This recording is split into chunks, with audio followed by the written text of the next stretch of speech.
Shalom, selamat pagi Bapak Ibu Selamat pagi. terkasih, baik yang di Zoom maupun nanti yang dari YouTube mengikuti PD pagi hari ini.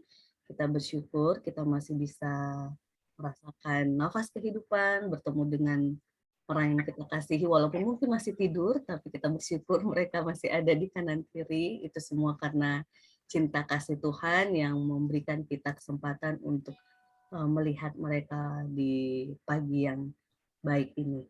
Kita akan memujikan satu lagu yang mengingatkan kita apa yang menjadi yang terutama dalam hidup kita ketika kita bangun ataupun melakukan aktivitas hari ini maupun sepanjang kehidupan kita yang terutama.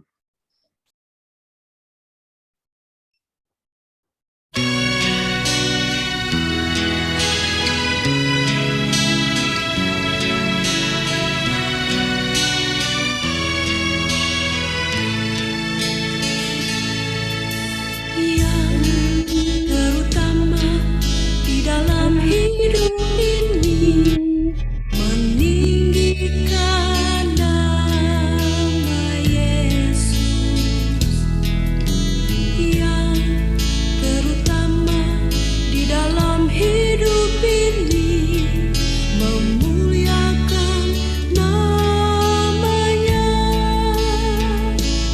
Haleluya, haleluya, saya mau cinta Yesus. Haleluya, haleluya, saya mau cinta Yesus.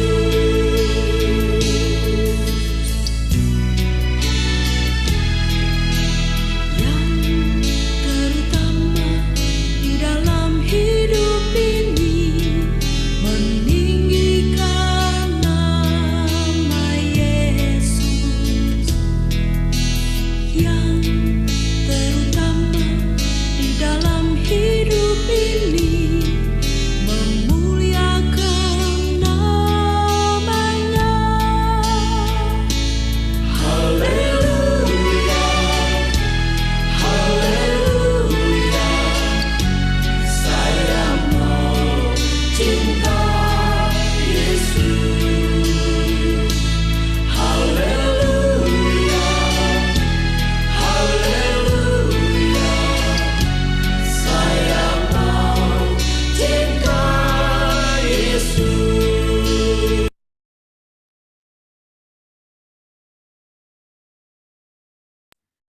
Langsung Bu Suwarni.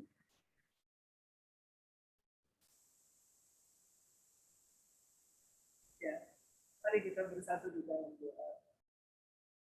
Tuhan Allah Bapa di surga, Tuhan yang Maha Baik, puji dan syukur kami panjatkan kepadamu Tuhan pada pagi hari ini, karena kemurahan Tuhan, kasih sayang Tuhan, kami boleh ada pagi ini. Terima kasih Tuhan, Engkau telah menjagai kami di pembaringan kami semalam yang lalu, dan pagi ini bisa bangun kembali dengan tubuh yang segar. Bahkan kami bisa bersekutu Tuhan dengan saudara-saudara persekutuan Jemaat Tuhan GKJ Yeremia dalam persekutuan doa pagi ini. Terima kasih Tuhan untuk kesempatan indah yang Engkau berikan pada pagi hari ini. Kami berdoa, Tuhan mendoakan Mas Wisnu yang pada pagi hari ini akan memimpin persekutuan doa pagi ini. Tuhan akan menyampaikan sabda firman-Mu. Kiranya Tuhan boleh menolong, boleh membimbing, agar apa yang disampaikan oleh Mas Wisnu boleh seturut dengan kehendak-Mu. Berikanlah kami sebagai pendengar firman-Mu Tuhan, hati dan pikiran yang terbuka, yang bisa memahami, dan juga pada akhirnya bisa melakukannya di dalam kehidupan kami sehari-hari. Kiranya Tuhan memberkati, menyertai acara kami dari awal hingga akhirnya Tuhan, dengan media yang kami pakai saat ini boleh berjalan dengan lancar. Kami doakan teman-teman kami, saudara-saudara kami yang belum bisa hadir pagi ini, mungkin karena berhalangan satu dan lain hal, mereka kami juga serahkan di dalam tangan kasih-Mu, supaya di lain waktu kami boleh lebih banyak lagi bersekutu bersama di tempat ini. Bapa di surga, demikian seru doa permohonan kami, ampuni segala dosa kesalahan yang kami lakukan, di dalam nama Tuhan Yesus, Kami berdoa dan mengucap syukur. Amin. Amin. Terima kasih Bu Suwarni. Sebelum kita akan mendengarkan firman Tuhan, renungan yang akan dibawa majelis terkasih kita Mas Wisnu, kita akan memujikan Tuhan adalah gembalaku yang menyiapkan kita untuk mendengarkan firman sebagai bagian penggembalaan Tuhan untuk kita. Kita pujikan.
Mas Wisnu.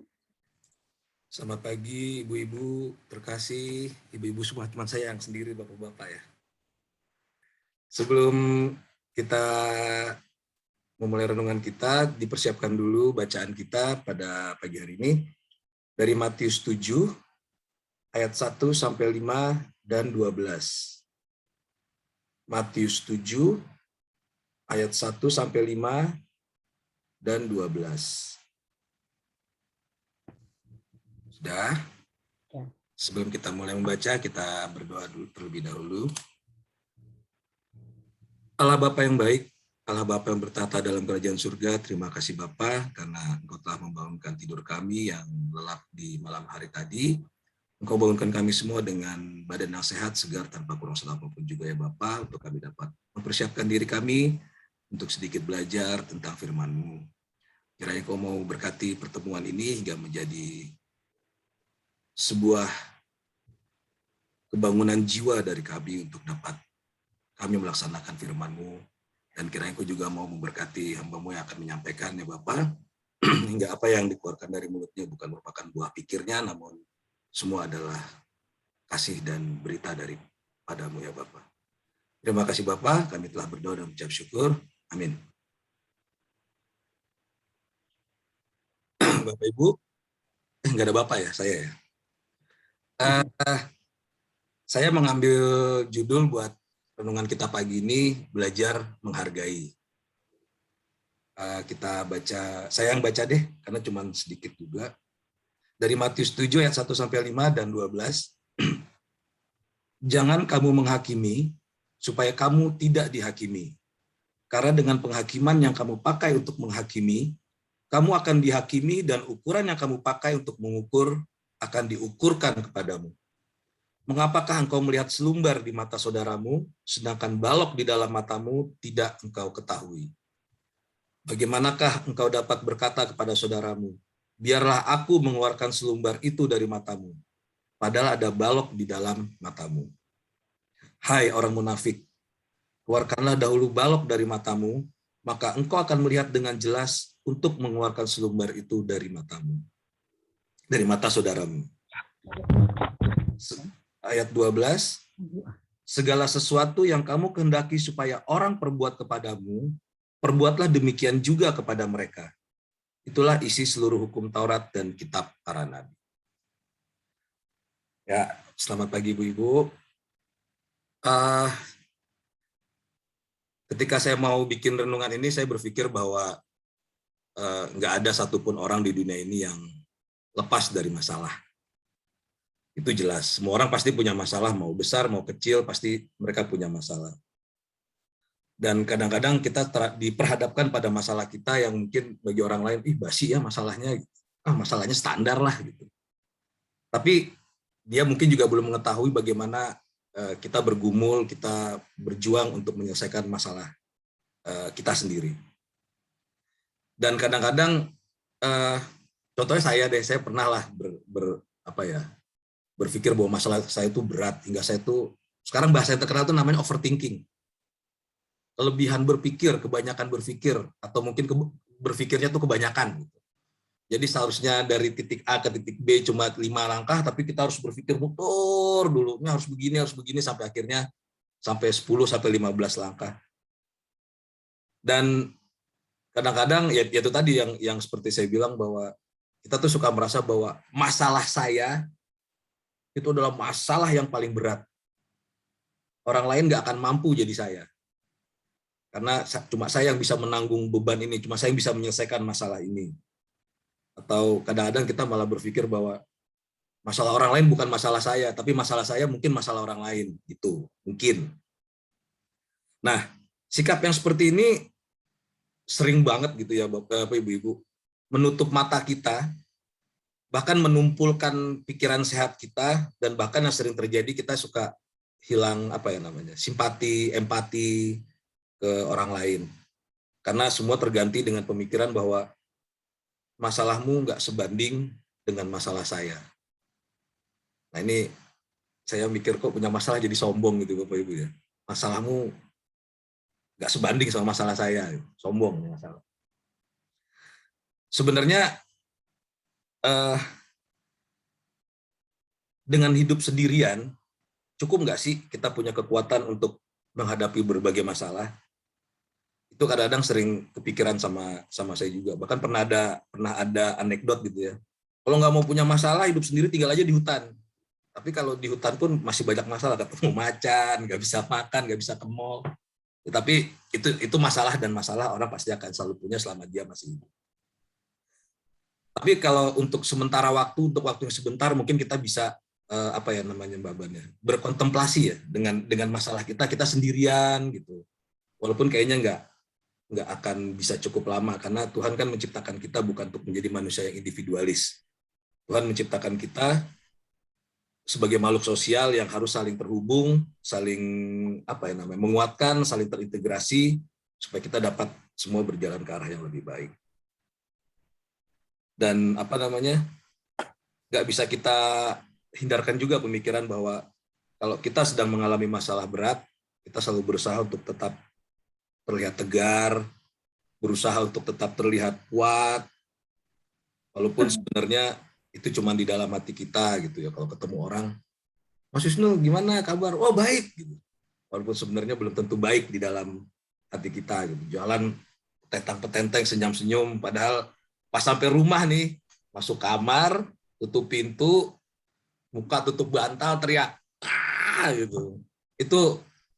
Itu kadang-kadang yang menjadi pemikiran saya gitu, bahwa ketika saya sudah sampai di titik itu saya butuh pertolongan.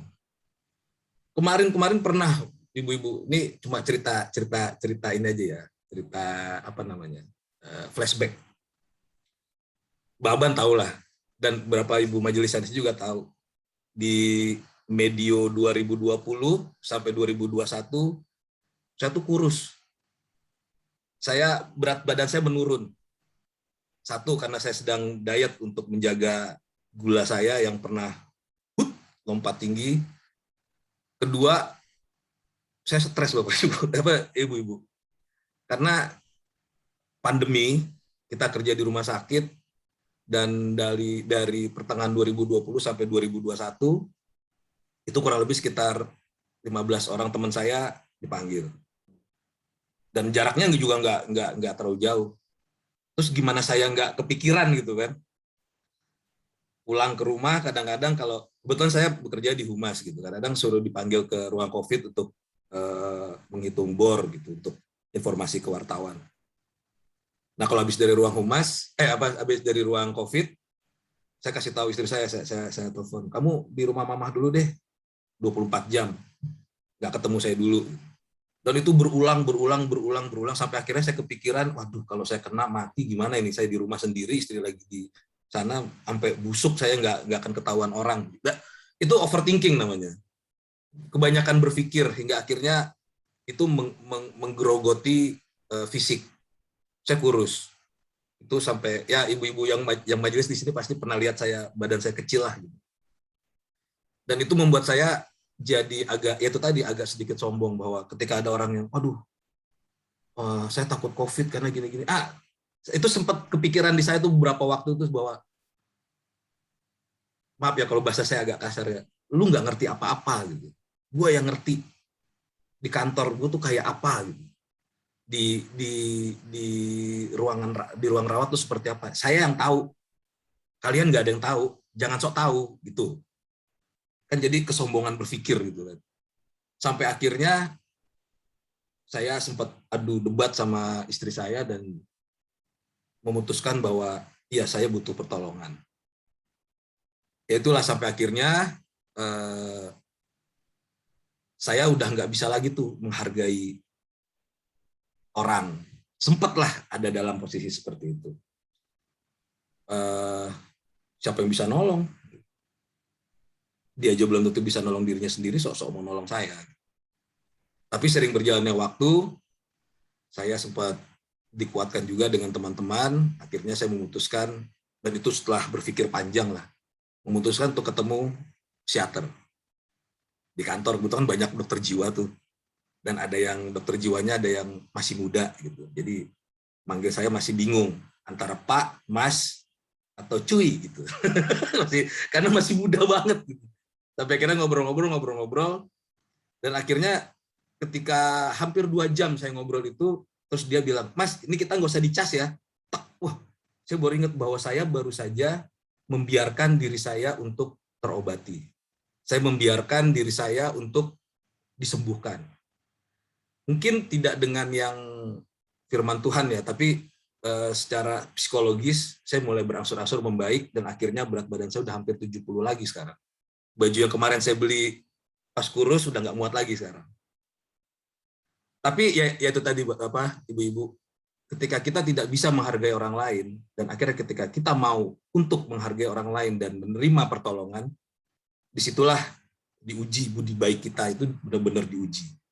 Maksudnya gini, kan bacaan kita tadi di atas kan Tuhan menginginkan kita untuk hidup berdampingan sama orang lain, supaya senasib sepenanggungan, berat sama dipikul, ringan sama dijinjing, atau yang sering diulang-ulang sama Mbak Aban, sehati sepikir. Tuhan mengizinkan kita untuk itu. Tuhan memberikan kita keinginan bebas, free will, untuk kita dapat hidup berdampingan dengan orang lain. Ibu-ibu pernah dengar ungkapan paying forward nggak? Kalau arti secara harfiah, bayar di depan, bayar di muka gitu. Tapi makna dari ini itu sebenarnya cukup dalam ya. Bahwa perbuatan baik itu tidak harus menunggu orang lain yang melakukannya duluan.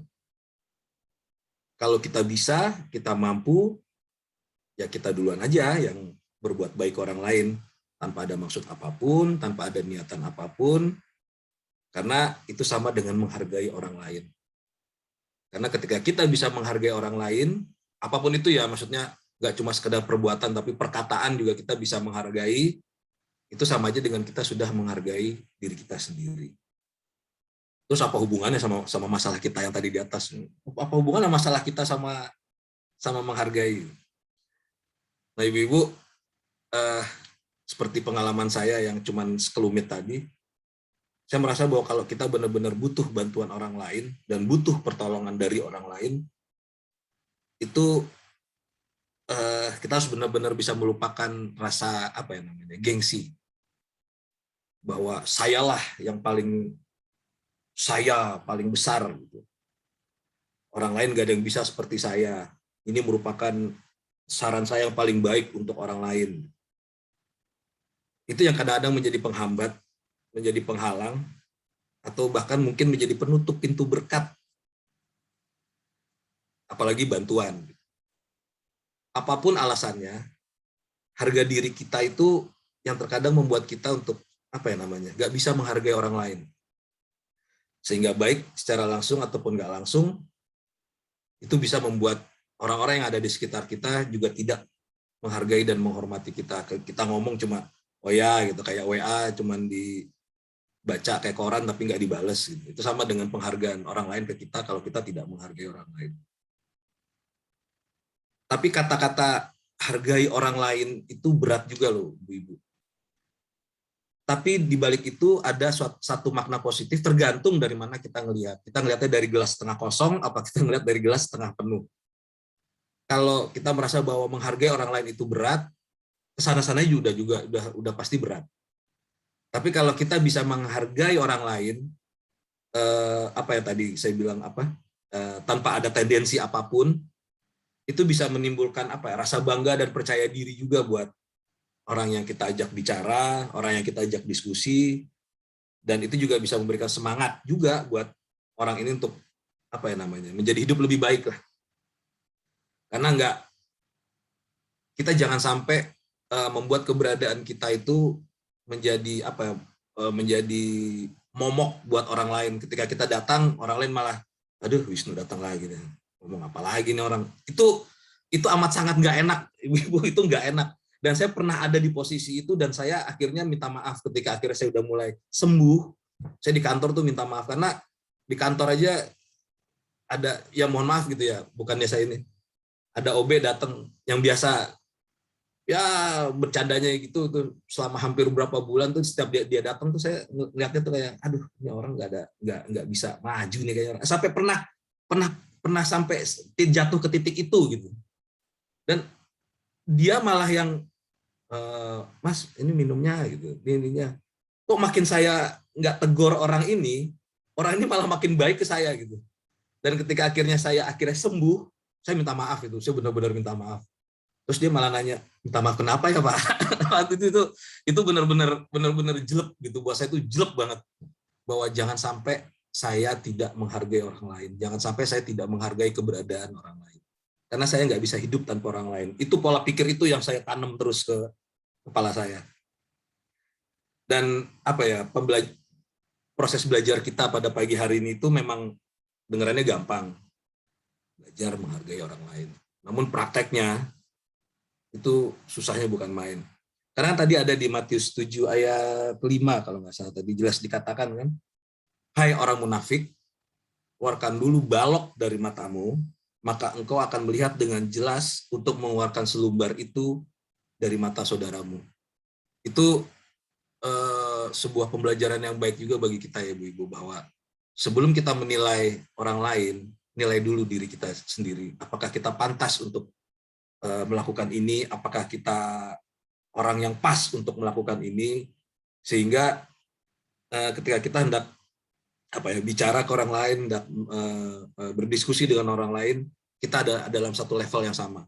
Kita nggak merasa kita yang paling tinggi, kita nggak merasa bahwa orang lain lebih rendah daripada kita. Hingga akhirnya orang menilai kita, wah ini orang cuma ngomong doang tapi nggak ada actionnya. Nah itu yang saya benar-benar berusaha hindari. Terus terang, nih kita cerita lagi sedikit ya sebelum kita tutup rombongan kita. Di luaran, maksudnya kehidupan luar gereja, kita pasti punya teman akrab yang sampai dia tahu apa jeleknya kita dan kita juga tahu jeleknya dia, bagusnya dia kita tahu, bagusnya kita juga dia tahu. Dan itu saya benar-benar keep persahabatan yang seperti itu, karena saya merasa bahwa makin umur kita makin banyak, teman kita kok makin sedikit. Jadi saya tetap keep circle itu, lingkaran saya dengan yang di luar. Tapi saya juga harus ingat, dan kita juga harus ingat bahwa kita juga harus punya teman akrab, punya lingkar dalam di dalam gereja. Ring satu di gereja itu kita tetap harus punya. Tapi bukan berarti mengelompok ya, oh ini ada ring satu, ini ada ini, enggak. Cuman maksudnya kita dengan orang gereja akrab semua gitu, kenal semua, sampai diajak bercanda yang, oh kamu kan dulu sekolah minggu begini gitu. Itu Mbak Susi sama saya itu. Karena saya dulu ngerti Mbak Susi. itu tetap harus kita jaga, harus kita keep. Jangan sampai ada pemikiran negatif yang membuat kita jadi berpikir, kok dia berubah ya gitu. Kalau berubahnya jadi, kok kamu berubah Mas Wisnu gitu, cakepan dikit, itu positif gitu misalnya. Tapi kalau kok kamu berubah jadi sombong sih, nah itu saya benar-benar hindari untuk di gereja. Dan kita harus benar-benar punya teman, kalau bahasa anak sekarang teman ikrip, saking akrabnya jadi ikrip gitu. Itu kita harus punya, supaya kalau kita ada masalah, kita juga bisa cerita ke teman kita ini. Dan teman kita juga ketika ada masalah juga bisa cerita sama kita. Beban 100 kg, ketika kita bisa menghargai orang lain dan kita bisa membagi masalah kita, paling tidak 50-50. Asal jangan berpikir, nih saya kasih masalah saya, bantuin pikirin ya, jangan. Tapi cuma sekedar share. Bahkan saya sempat ngomong waktu itu ke Mas Edi, waktu habis rapat pleno kemarin. Mas, saya iri sama Adi Yuswo. Kenapa Mas? Mereka bisa segitu akrabnya, segitu kangennya ke gereja, sampai akhirnya kita yang diajak ngobrol tuh pusing sendiri. Saya diajak ngobrol sama Pak Mardianto tuh pusing sendiri. Jadi gitu Mas, Adi Yuswo begini. Waduh, saya salut dengan keakraban dan guyup sama niatan Adi Yuswo untuk selalu berkumpul. Itu yang membuat saya dengan yang seumuran saya, biarpun beda-beda umur gitu, tetap ingin mempertahankan persahabatan. Sampai akhirnya saya belajar bahwa kita cuma hidup sebentar. Apa salahnya kita untuk menghargai orang lain, bukan dengan pemikiran supaya orang lain juga menghargai kita, tapi karena ini adalah perintah Tuhan dan kita harus melaksanakan perintah Tuhan. Dan intinya Tuhan itu selalu mengajarkan kepada kita untuk mengukur kita jangan lebih tinggi daripada orang lain. Belajarlah menghargai sesama kita, supaya orang lain pun dapat menghargai kita. Amin. Demikian Bu Aban. Ya, terima kasih buat Mas Wisnu firman Tuhannya. Kita akan terbagi room untuk sharing dan saling mendoakan. Bagi Bapak Ibu nanti yang mengikuti dari YouTube, boleh sharing dengan keluarga dan mendoakan. Mungkin kita bawa doa untuk jemaat yang berjuang dengan kesehatan, pemulihan yang kemarin Mbak Lisbeth operasi, dan infonya pagi hari ini ada jemaat kita yang juga akan operasi, tapi saya akan telepon dulu nanti untuk menanyakan boleh di-share atau tidak ya. Yang pasti kita bawa doa untuk jemaat kita yang berjuang dengan kesehatan dan firman hari ini, supaya kita bisa tetap terus menghargai yang lain dan tidak merasa diri yang sudah paling hebat untuk segala sesuatunya ya. Terima kasih Mas Wisnu, kita saling mendoakan. Tuhan berkati.